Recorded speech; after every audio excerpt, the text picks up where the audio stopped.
NBA stars now leading the fight against vaccine mandates, many refusing the injections, even as some in New York and California are being told they cannot play without it. So why are they holding out? Orlando Magic forward Jonathan Isaac told reporters he's just following the science, man. I understand that the vaccine would help if you catch COVID, and you'll be able to have less symptoms from contracting it. But with me having COVID in the past and having antibodies with my current age group and physical fitness level, it's not necessarily a fear of mine. Taking the vaccine, like I said, it would decrease my chances of having a severe reaction, but it does open me up to the, albeit rare chance, but the possibility of having an adverse reaction to the vaccine itself. Grapefruit-sized testicles, anyone? So why are NBA players sounding more informed than our CDC and NIH officials? That was a very solid response. And by the way, when will Kyrie Irving finally take Anthony Fauci's job? The party panel is back. Katie Pavlich, Richard Fowler, and Spike Cohen. So what's going to happen here, Katie? Who is going to bend first, the players or the league and specific teams who are requiring vaccinations? Well, Kennedy, I think it depends all on what China wants the league to do. And they sure like a lot of authoritarian mandates, as we know.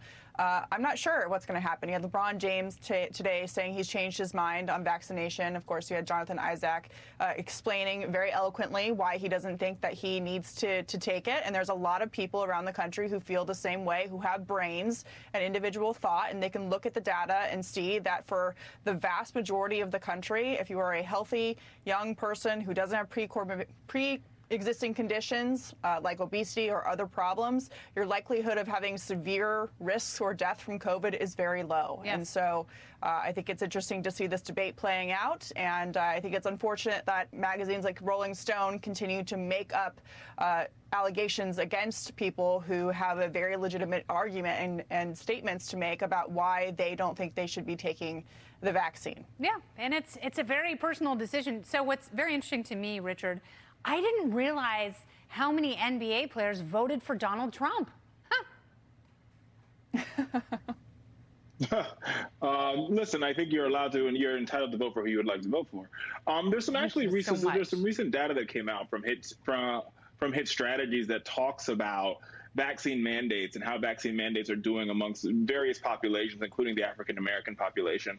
And what their data found, which is actually very telling and actually very interesting, is that they found that amongst African-Americans that are vaccinated, one, they support a mandate, but they also found that amongst African-Americans who aren't vaccinated, they too also support a mandate. But the caveat here is they support a mandate with the addition of education, which basically says if you're going to have a mandate, instead of labeling everybody who says no to the vaccine right away as anti-vaxxers, they're saying educate us, answer our questions, engage with us in a philosophical argument or an argument around our health of whether or not we should do this, and then maybe we will take the vaccine. But it's okay to have the mandate, but just say a mandate, and if we say no to the mandate, say, oh, you're an anti-vaxxer, and dismiss us right away, that's not the answer. So I think it's about coupling education with a mandate. Okay. Spike?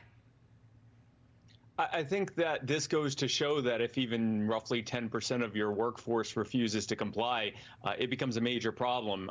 We're talking about roughly 50 to 60% of NBA players that aren't vaccinated yet. We don't even know if all of them are refusing to get vaccinated, but let's say they are. There are something like 500 NBA players. This goes to show that if you have about 10% of the population of a workforce that says, no, I'm not going to get the vaccine, that's going to lead to problems. And if we saw this across the board in the labor force, this would probably mean a death knell to the vaccine mandates. An interesting thing to note here is that, you know, the people that are deciding not to get the vaccine are being vilified for not trusting the science. And yet the director of the CDC actually went against her own advisory board in recommending the booster shots after they voted not to recommend them because there isn't enough science behind it. Why are they allowed to ignore the science, but we aren't even allowed to question them when they ignore the science?